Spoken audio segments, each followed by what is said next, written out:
많은 그리스도인들이 성경에 비판하지 말라고 기록되어 있다는 이유로 내 오류를 지적하는 사람을 멀리합니다.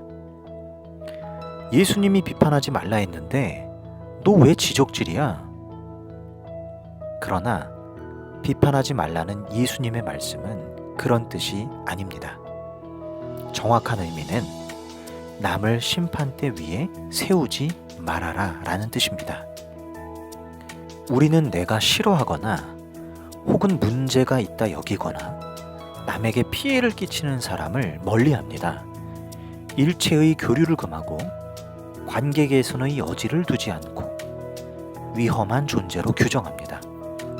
그리고 이것이 나와 내 주변의 선량한 사람들을 지키는 일이라 굳건히 믿습니다. 그런데 이 절교 행위가 바로 심판대 위에 세우는 일이라는 것을 아십니까? 남을 심판하지 말아라. 그러면 하나님께서도 너희를 심판하지 않으실 것이다. 남을 정죄하지 말아라. 그러면 하나님께서도 너희를 정죄하지 않으실 것이다. 남을 용서하여라. 그러면 하나님께서도 너희를 용서하실 것이다. 남에게 주어라. 그러면 하나님께서도 너희에게 주실 것이다. 용서는 나는 옳은데 상대가 잘못했다는 것을 전제로 합니다.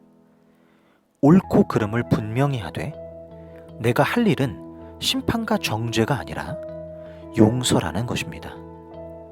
존중을 받으려 하는 것이 아니라 존중을 해주는 것이며 인정을 받으려는 게 아니라 먼저 인정을 해주는 것입니다.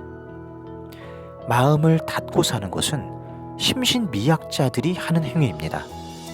하나님의 자녀들은 그래서는 안 됩니다. 마음을 늘 열고 살아야 합니다. 부족해도 품어주고 잘못되었어도 그를 먼저 존중해주고 원수와 같을지라도 사랑해 주어야 하는 것입니다. 부족한 나를 품어주셨으니까 잘못된 길을 끝없이 가는 나를 기다려 주셨으니까 원수와 같은 나를 사랑해 주셨으니까 나도 그래야 하는 것입니다. 저와 여러분이 어떤 존재입니까? 심히 못나고 악한 존재들이 아닙니까? 고집부리며 하나님 사랑보다는 나만 사랑하던 자가 아닙니까? 이제와 조금 나아졌다고 남을 심판대 올려 세울 이유가 있겠습니까? 그 정도의 의로움이 우리에게 있겠습니까? 하나님의 은혜를 아는 사람은 나를 괴롭히고 우리를 힘들게 하는 사람이라도 혹은 완전히 사기치는 악한 무리라 할지라도 품어야 한다는 사실을 압니다. 분리시키고 교류를 금하고 어떤 대화도 하지 않으려는 것이 아니라 늘 마음을 열고 품고 기다리며 사랑하는 것입니다. 내가 하나님의 진심을 알게 되는 날이 오듯이 그들에게도 나의 진심을 알게 되는 날이 올 테니까. 이렇게 용서하고 사랑하는 자들에게 주님은 당신의 용서와 사랑을 완성시키십니다.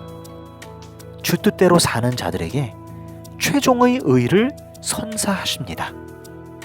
최초로 주어진 의는 우리의 순종을 통해서 비로소 완성되니까요.